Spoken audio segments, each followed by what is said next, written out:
Parabéns aí ao grupo de louvor, gostei muito. Vozes e instrumental aqui ficou muito bom.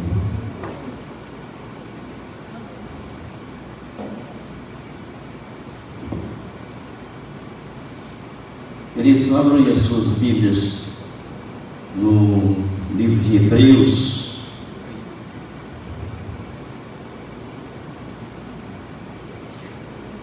No capítulo de número 12.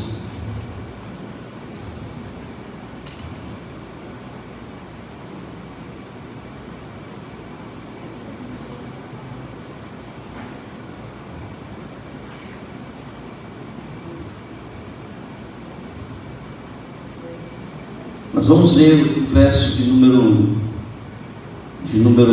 1 até o verso de número 3.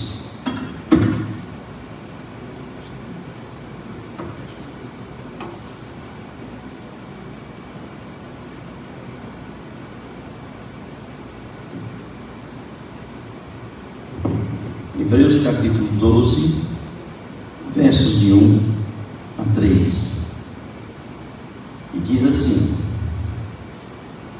portanto, também nós, visto que temos a rodear-nos tão grande nuvem de testemunhos, livremo-nos de todo o peso e do pecado que tão firmemente se apega a nós, e corramos com perseverança a carreira que nos está proposta, olhando firmemente para o autor e consumador da fé, Jesus, o qual, em troca da alegria que lhe estava proposta, suportou a cruz, sem se importar com a vergonha, e agora está sentado à direita do trono de Deus.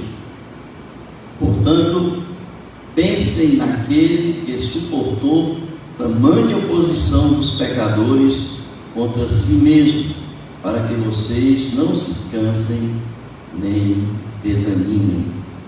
Amém? Muito bem, queridos. Essa carta foi escrita à igreja de Jerusalém, uma carta aos Hebreus, uma carta geral aos Hebreus. Mas uma carta escrita a uma igreja que estava debaixo de uma grande perseguição. Era uma igreja que, por ter pessoas que tinham declinado o judaísmo e ter seguido o cristianismo, estava debaixo de uma oposição implacável. Porque exatamente estavam seguindo ali a Jesus Cristo.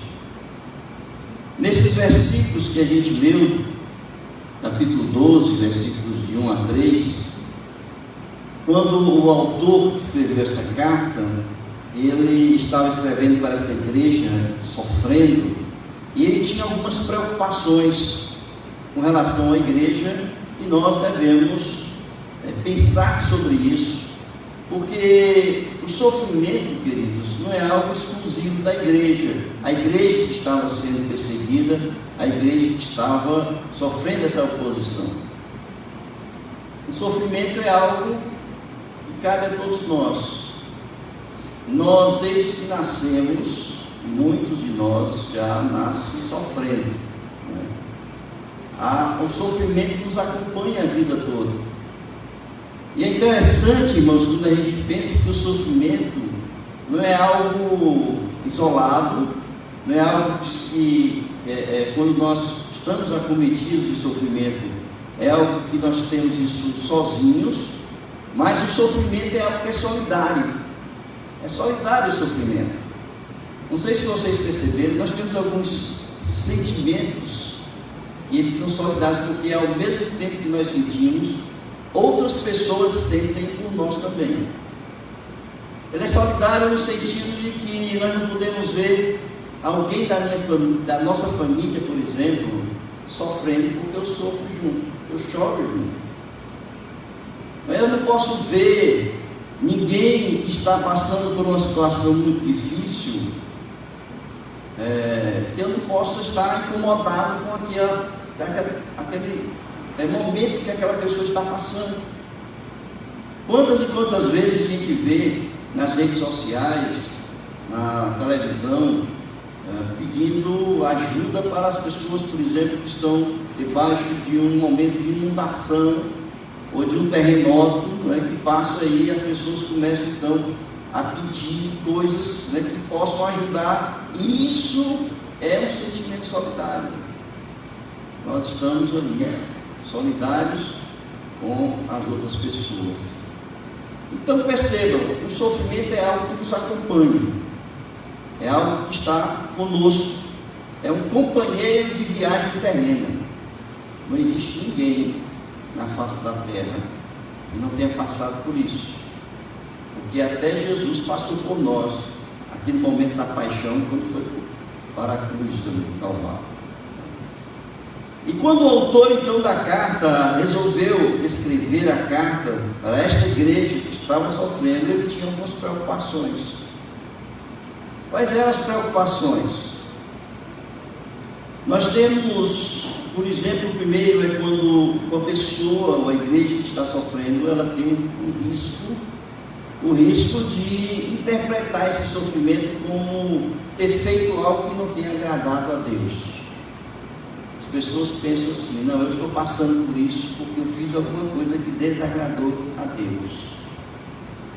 E isso é muito comum no pensamento de todas as pessoas. É claro que o sofrimento tem várias origens, e aqui eu não vou pregar exatamente sobre essas origens do sofrimento, mas a gente pode pensar, por exemplo, naqueles amigos de Jó, os amigos de Jó, que quando ele estava passando por aquela situação, ele estava dizendo assim: você está sofrendo porque você está em pecado. Algo que ele tinha feito, estava apontando para Jó e dizendo assim: você fez alguma coisa, e porque você fez, você está sofrendo. Na verdade, irmãos, nem sempre o sofrimento é por causa de algo que eu fiz errado.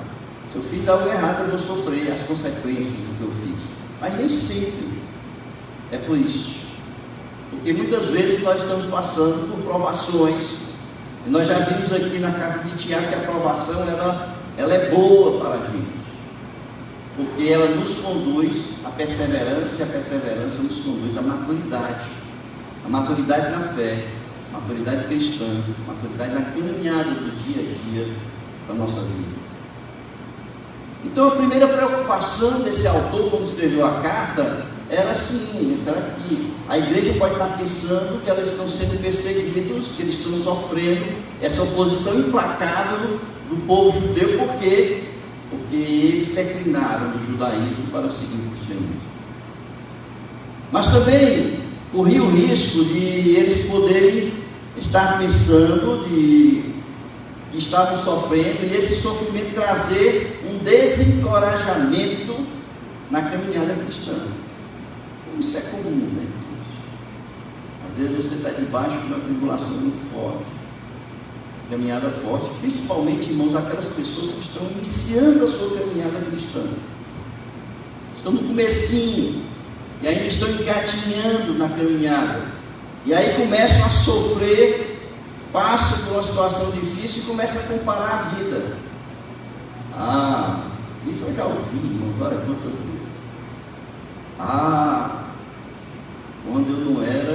Quando eu não estava na igreja, não diz assim, nem quando eu não era cristão, não tinha esse Cristo.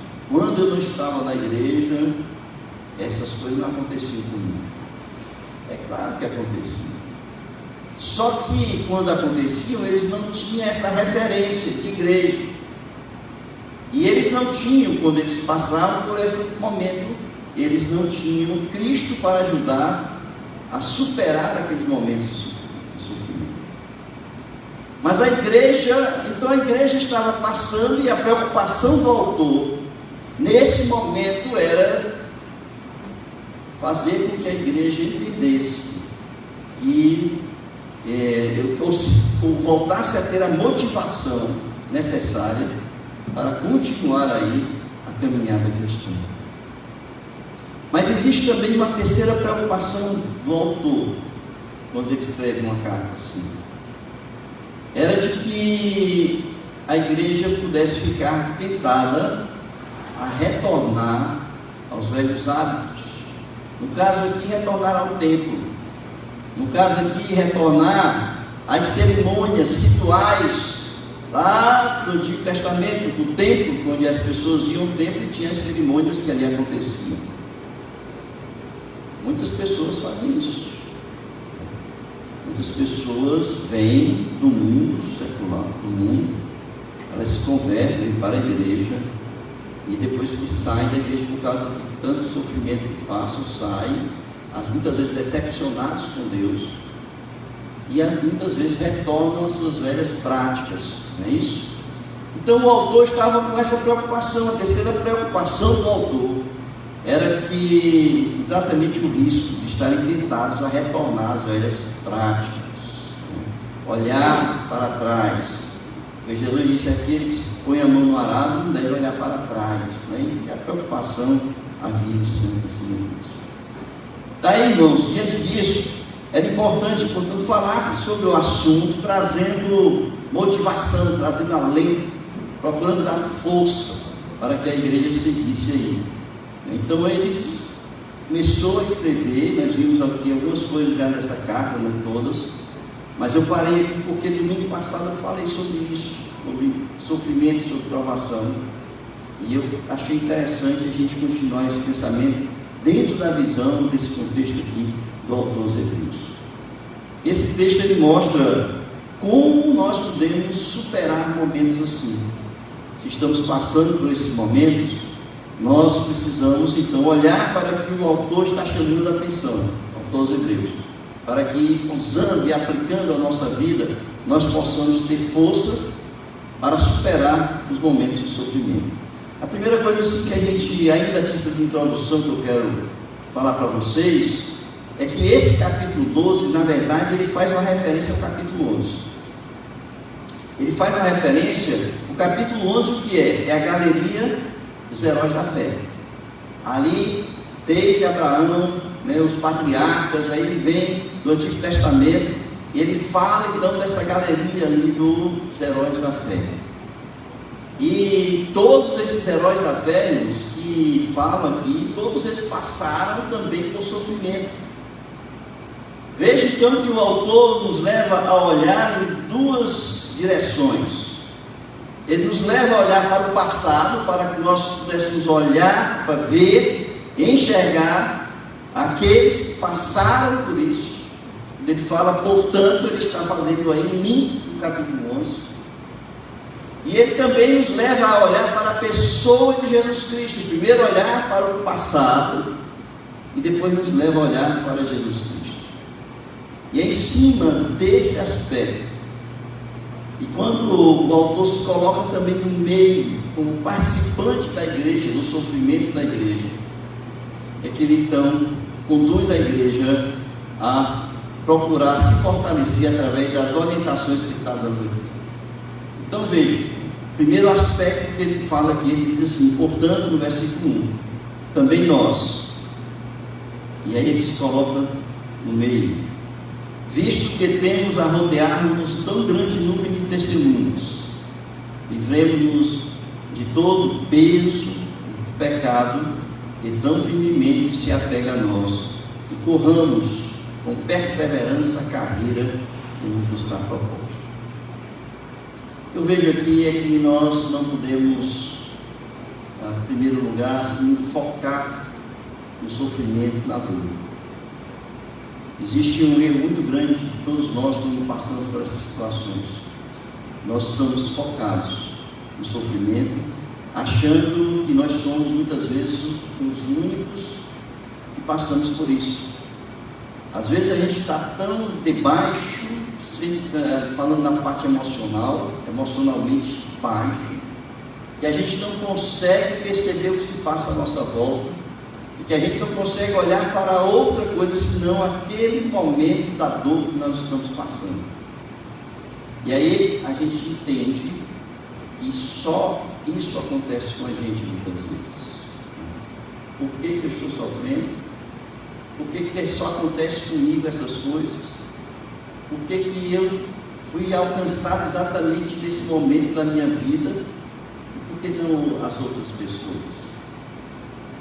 E o autor então, ele diz assim, que a gente deve olhar para outras pessoas que já passaram por situações similares, né, idênticas muitas vezes, daquelas situações que nós estamos passando. É por isso que ele nos leva a olhar para as pessoas que já passaram por isso, ali no capítulo 11. É interessante, irmãos, quando a gente olha esses heróis da fé, porque são tantas coisas que eles enfrentaram e eles chegaram ao final vitoriosos, que a gente não pode simplesmente passar por cima por todo o sofrimento que eles passaram. Eu vejo, por exemplo, na pessoa do profeta Elias. Elias, ele era um homem que tinha uma intimidade com Deus muito grande. Tanta intimidade que Deus o levou naquela carroça de fogo. Ele não passou pela morte. E aí Elias passou por um momento difícil na vida dele. Depois que ele enfrentou os profetas de Baal, Jezabel, a esposa de Acabe, que era a figura encarnada de Satanás, aquela mulher Jezabel era a figura encarnada de Satanás, tão ruim que era, ameaçou Elias de morte. E Elias, então, naquele momento, ele se achou sozinho. Ele olha para as pessoas, olha para onde estava, ora por todos os cantos, e ele então diz assim: eu estou sozinho para enfrentar a fúria de Jezabel. E o que é que ele faz? Ele foge. Ele foge, vai para o deserto, e ali, debaixo de uma árvore, ele tem um momento de depressão na sua vida, muito forte. Tão forte um momento de depressão que ele pede a Deus para morrer. Ele pede a Deus para morrer. E ali, quando ele conversa com Deus, quando ele pede, achando que estava sozinho, Deus diz assim, leva ele a olhar para as outras pessoas que estavam passando a mesma coisa com ele. Em 1 Reis capítulo 19, versículos 13 e 14, depois do versículo 18, na sequência, diz assim: que fazes aqui, Elias? Deus pergunta para ele. E ele responde: tenho sido em extremo zeloso pelo Senhor, Deus dos exércitos, porque os filhos de Israel deixaram a tua aliança, derribaram os teus altares e mataram os seus profetas à espada, e eu fiquei só e procuram tirar minha vida. Então veja a visão dele naquele momento: eu estou só. Talvez você tenha pensado isso em um momento da sua vida de sofrimento. Ninguém está do meu lado, ninguém está comigo andando, dando um passo comigo na dor, um passo comigo nesse momento de sofrimento. E Deus então, ali no versículo 18, diz para ele o seguinte: ele diz outras coisas, mas aí no final ele diz assim: também conservei em Israel 7.000, todos os joelhos que não se dobraram a Baal, e toda a boca que não beijou a Baal. O que é que Deus está dizendo para ele aqui? Você não está só. Além de eu estar contigo, porque Deus estava falando com ele, Deus estava preocupado com ele, Deus estava ali para motivar, para fortalecer, dar força a ele na caminhada. Ele diz assim: além de mim, tem mais 7.000 contigo, que são ali, que não dobraram os joelhos a Baal. Irmãos, quando nós estamos nesses momentos, é comum, todos nós olhamos para dentro de nós, nós realmente nos sentimos só nesse momento. A quem procurar? Quem está comigo? E eu quero dizer para vocês, irmãos, que você pode até não ter amigos ou conhecer pessoas que você saiba que já passou por situações assim. Mas a primeira pessoa que você tem, que está com você em todos os momentos da sua vida, esta pessoa se chama Jesus Cristo. Jesus está conosco em todos os momentos, e Ele está com o povo, seu povo, o povo, a igreja, até os confins da terra. Depois, se nós não temos conhecido, nós temos a palavra de Deus que diz assim: olha para os heróis da fé, olha para Moisés, olha para Daniel, olha para os patriarcas. E aí ele vai, se você for olhar aqui no capítulo 11,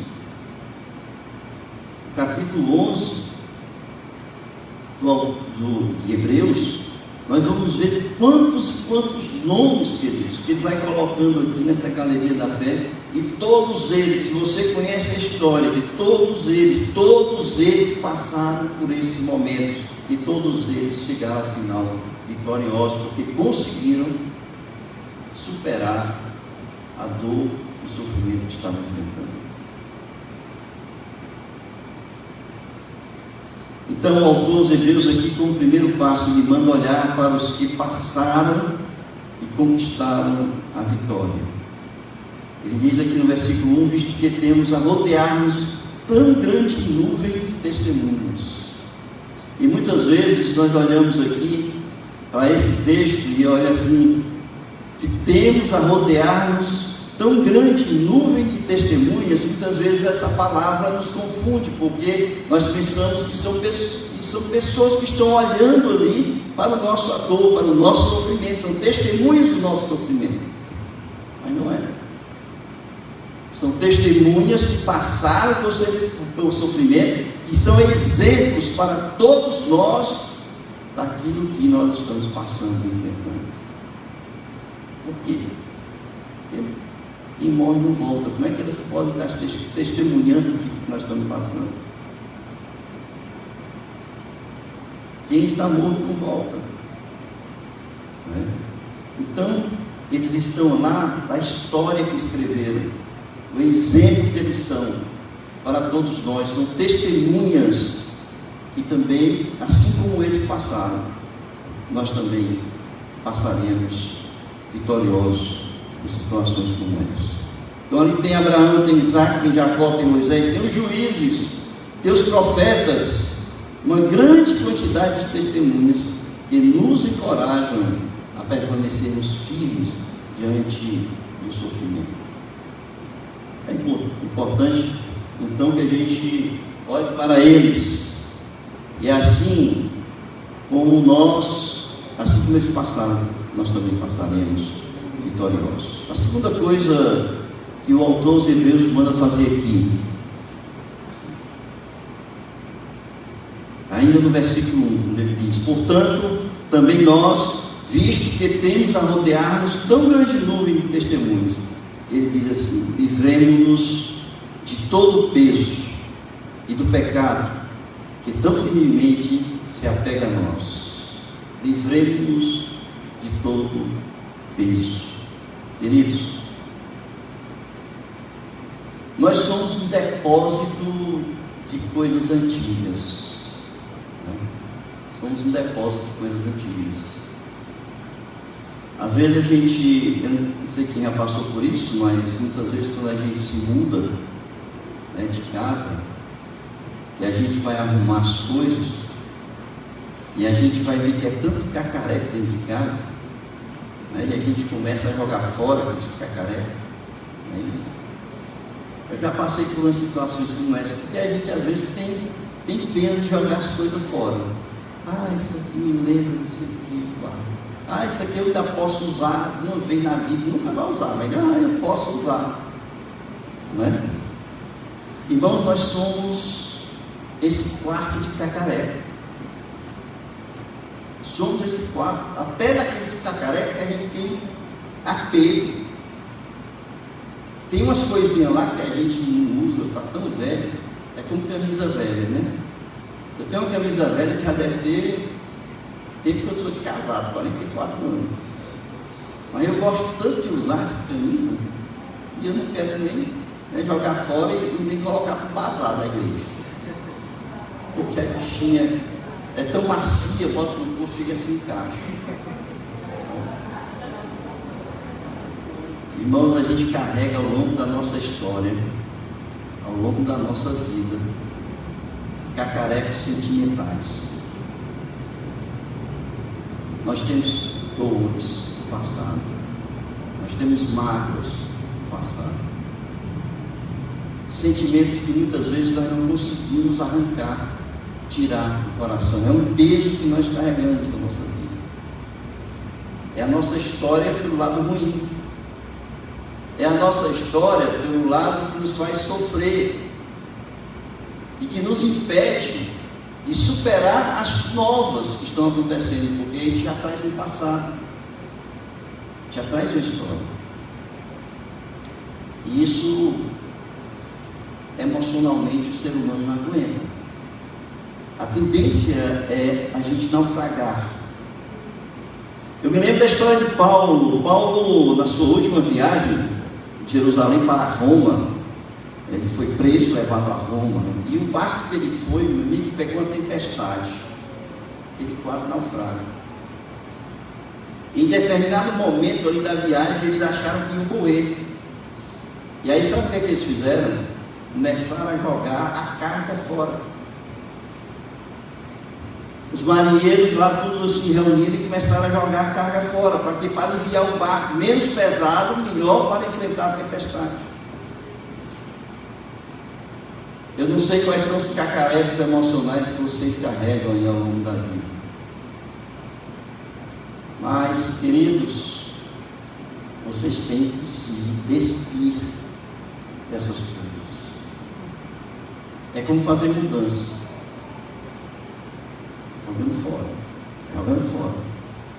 E eu é quando eles se mudam de uma casa grande para uma casa pequena. Porque nem as coisas boas cabem na casa grande, na casa pequena, né? Então, na caminhada da vida, a gente não pode estar carregando. Agora imagine você carregar o passado. Você está sofrendo no futuro, no presente, e ainda se imaginando no futuro. Não tem fecho de mola que aguente, meu irmão. Vai quebrar.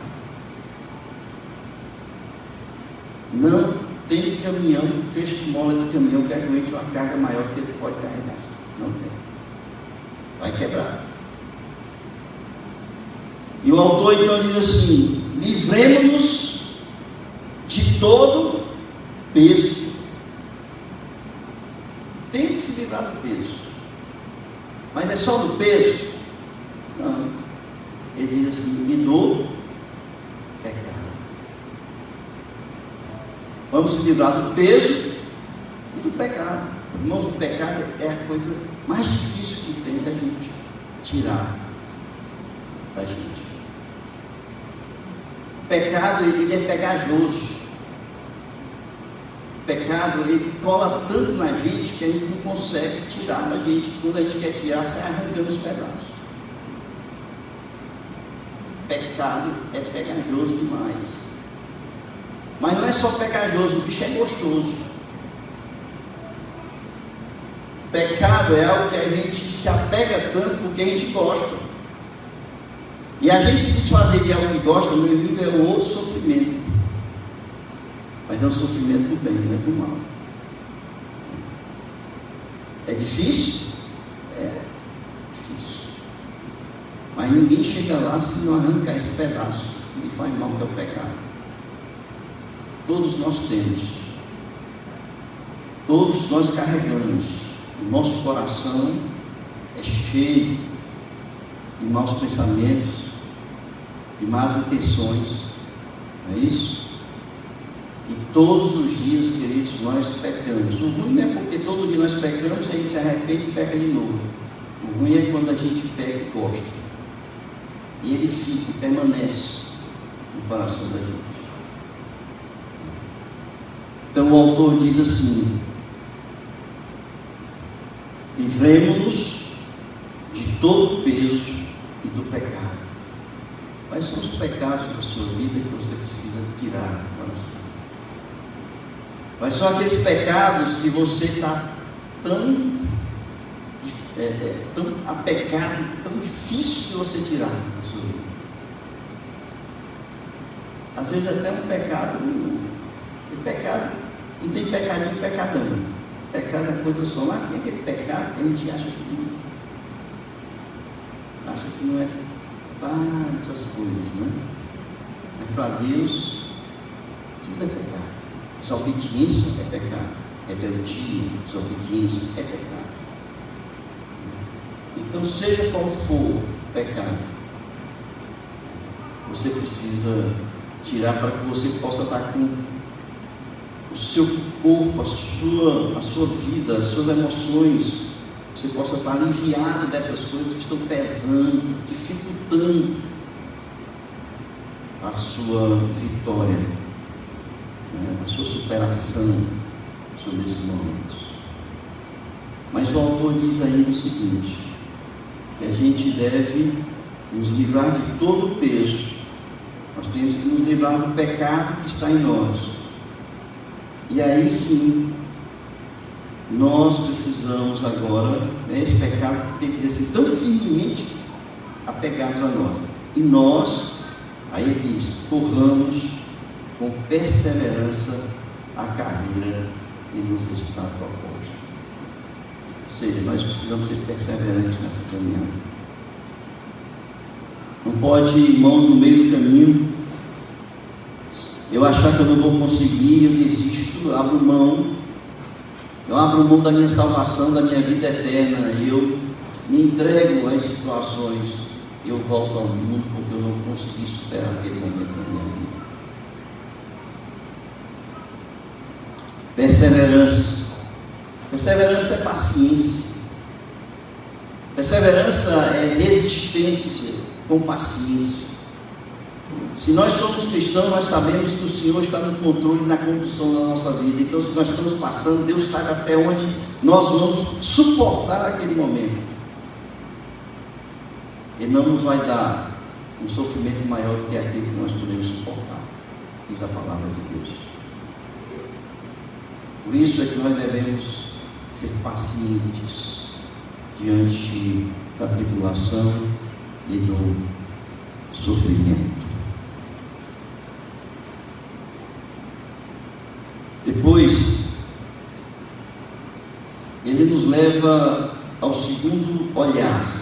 O primeiro olhar foi esse, os heróis que enfrentaram com paciência, que se libertaram do peso, que jogaram fora o pecado que habitava no coração deles. Mas aí ele diz assim, agora vocês precisam olhar não para trás, vocês precisam olhar para o autor e o consumador da nossa fé.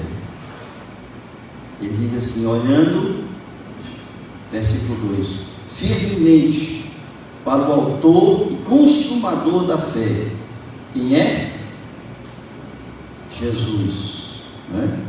O qual, em troca da alegria que lhe estava proposta, suportou a cruz, sem se importar com a vergonha, e agora está sentado à direita do trono de Deus. A palavra aqui que ele nos chama a atenção é um olhar firme em Cristo Jesus. É interessante, irmãos, que como nós gostamos de desviar o nosso olhar de Cristo, porque a gente anda todos os dias em todos os cantos e nós nos chama a atenção coisas que desviam a nossa atenção de Jesus para as coisas que o mundo oferece, para que os amigos nos chamam. Nós desviamos o olhar para essas coisas. E quando nós desviamos o nosso olhar de Jesus, nós naufragamos. Vocês lembram de Pedro, não é? Pedro estava firme olhando para Jesus, mas no momento que ele olhou para a onda que vinha por cima dele, ele naufragou. O autor diz assim: nós precisamos olhar com foco firme, sem nos desviar. É isso que ele está dizendo aqui: olhar firmemente para o autor e o consumador da fé, Senhor Jesus. O início e o fim. Ele é a origem da fé e ele é aquele que chegou até o final. Por isso ele consumou. Ele é a origem e ele é o fim. É aquele que nós devemos olhar, porque ele passou por tudo isso que nós estamos passando, enfrentando, e ele consumou, chegou ao final com vitória.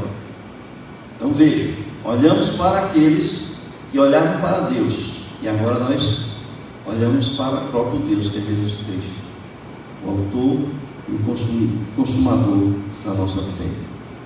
Então, fixar os nossos olhos. Nós vimos aqui Jesus, esse autor e consumador, e ele diz assim: quando Jesus passou a vergonha da cruz, ele não olhou para a vergonha, ele olhou para onde? Para o que ele esperava, para a glória que ele esperava. Queridos, o apóstolo Paulo, ele diz o seguinte para a gente: que os sofrimentos do presente não se comparam com a glória que nos espera no futuro. Por isso é que o nosso foco não pode se desviar do autor e consumador da fé, porque quando nós estamos firmes olhando para Jesus, nós sabemos que lá no final dessa caminhada tem algo muito maior que nos espera, que é a glória da nossa salvação, a glória da vida eterna que está ali.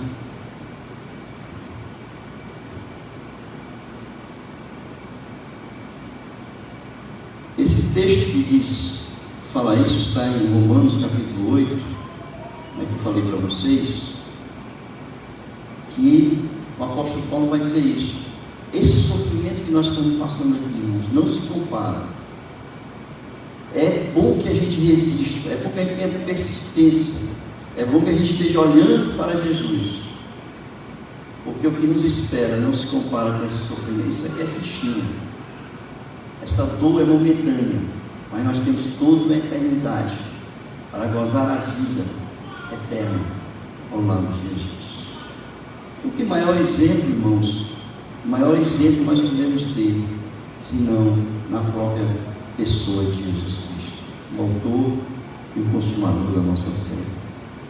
E ele então, ele encerra o seguinte, versículo 3: portanto, pense naquele que suportou tamanha oposição dos pecadores contra si mesmo, para que vocês não se cansem nem desanimem. Quando vocês estiverem passando por isso, estão passando, vocês vão passar, pense em Jesus Cristo, na dor, no sofrimento, na rejeição que ele teve das pessoas, na paixão, na morte por cruz, mas ali ele estava firme, olhando para aquilo que estava aguardando por ele. Então veja, olhando firmemente para o autor e consumador da fé, Jesus, o qual, em troca da alegria que lhe estava proposta, suportou a cruz, sem se importar com a vergonha, e agora está sentado à direita do trono, a vitória. Portanto, pensem naquele que suportou tamanha oposição contra si mesmo, para que vocês não se cansem nem desanimem. Amém, queridos? Está passando por dor, por sofrimento? Veja os nossos heróis da fé. Passaram por situações muito piores da que nós passamos hoje enfrentando. Porque a igreja não está sendo uma igreja específica. Aqui no Brasil nós não passamos a mesma situação que essa igreja passou. O sofrimento nosso é o sofrimento de relacionamento, é o sofrimento por outras coisas, doença, alguma coisa.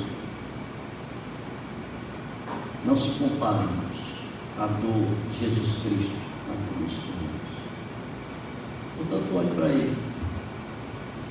E não desvie o olhar dele, para que você se fortaleça, sinta no coração a motivação para continuar caminhando, fortalecido diante dessas situações. Curvem suas cabeças.